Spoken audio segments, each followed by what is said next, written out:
നമുക്കറിയാം ഈ me to ആരോപണ കേസ് അല്ലെങ്കിൽ ഈ ഹേമ കമ്മിറ്റി റിപ്പോർട്ട് വന്നപ്പോൾ കോടതി അടക്കം നമ്മുടെ മാധ്യമങ്ങളടക്കം എല്ലാ മാധ്യമങ്ങളും എടുത്ത് കൊട്ടിഘോഷിച്ചൊരു കാര്യമാണ്. നമ്മുടെ ഇടതുപക്ഷ സർക്കാർ മുക്കി വെച്ചെന്ന പേപ്പർ കോടതി അത് പുറത്ത് കൊണ്ടുവരണമെന്ന് പറഞ്ഞപ്പോഴും അന്നേരമെല്ലാം ഒരു ഊർജം കാണിച്ച നമ്മുടെ സർക്കാരും അതിൽ സിനിമാ മേഖലയിലുള്ള മുന്തിയ ആളുകൾ വരെ ഉണ്ടെന്ന് പറഞ്ഞിട്ട് അതും വലിയ രീതിയിലേക്ക് പുറത്തേക്ക് കൊണ്ടുവരുമെന്ന് പറഞ്ഞുകൊണ്ട് മാധ്യമങ്ങളും കൂടെ നിന്നിട്ട് പോലും അതിലേതെങ്കിലും ഒരു സിനിമാ നടന്റെ പേര് പുറത്തു വന്നിട്ടുണ്ടോ?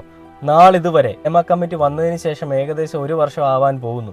ഏതെങ്കിലും ഒരു നടൻ, അത് ഏതെങ്കിലും പുതുമുഖമോ അല്ലെങ്കിൽ ഏതുമായിക്കോട്ടെ, ഒരു നടന്റെ പേര് പുറത്ത് പറയാനായിട്ട് മാധ്യമങ്ങൾക്കോ നമ്മുടെ കോടതിക്കോ നമ്മുടെ പോലീസുകാർക്കോ നമ്മുടെ സർക്കാരിനെ സാധിച്ചിട്ടുണ്ടോ? ഇല്ല. എന്തുകൊണ്ടാണ്? അവരുടെയൊക്കെ ഹോൾഡും അവരുടെയൊക്കെ പണവുമാണ് അല്ലേ?